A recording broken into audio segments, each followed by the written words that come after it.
You know, we think we have a pretty good map of how evolution works, but every once in a while we find something that doesn't just fill in a blank space on that map, it makes us question the map itself. And really, that's the core question we're diving into today.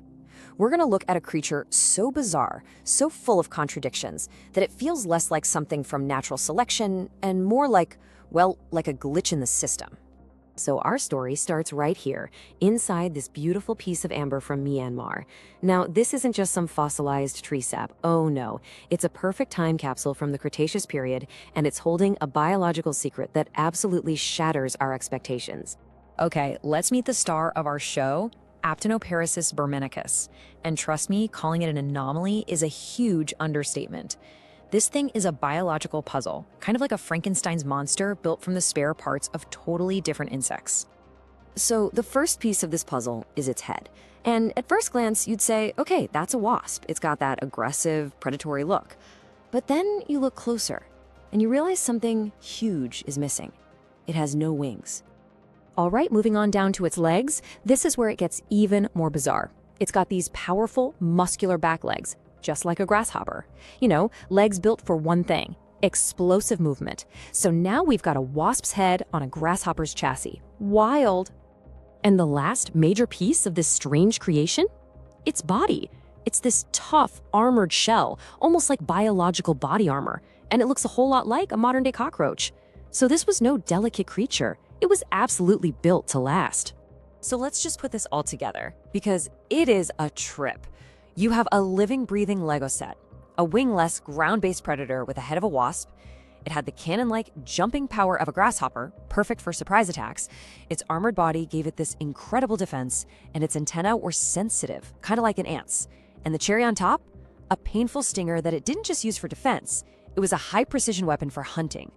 Now, this wasn't just some random collection of parts that happened to work. No way. This was a highly effective design.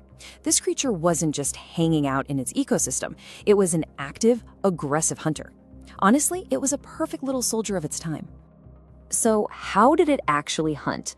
Well, picture this. It would patrol the forest floor like a silent, armored little tank. The second it spotted its prey, boom, it would launch itself in this massive, cannon-like leap for a perfect ambush. And then it would use that stinger not to kill, but to paralyze its victim, a truly formidable opponent. This quote just nails the whole paradox perfectly. You have what looks like a pinnacle of predatory design, a blueprint for total success. And yet, it seems like nature took one look at that blueprint and immediately tore it to shreds.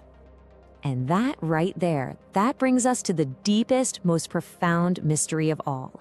If this creature was such a perfect killing machine, combining all the best traits from different insects, where'd it go?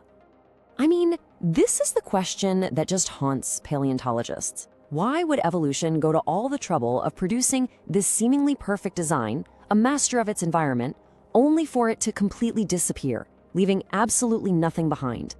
And here's the crucial part. This species didn't just evolve into something else. It was a complete evolutionary dead end.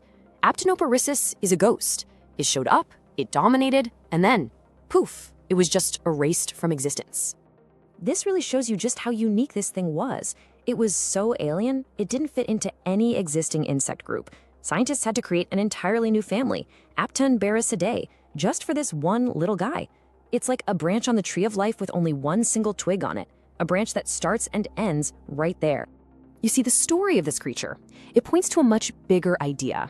It's a powerful reminder that for every single evolutionary success story we see around us today, there are countless lost experiments, nature's forgotten blueprints. So this creature teaches us a really important lesson. In the game of evolution, being perfect does not guarantee your survival. Our planet is just as much a graveyard of ambitious, incredible projects that, for whatever reason, just didn't make the final cut. And Aptenoperissus is one of the many, many ghosts haunting that graveyard. So we're left with this thought, right? This one incredible creature was just found by chance, locked away in a piece of amber. It really makes you wonder, doesn't it? How many other evolutionary blueprints, these other biological Frankensteins, are just buried right under our feet, waiting for their moment to completely rewrite the story of life as we know it?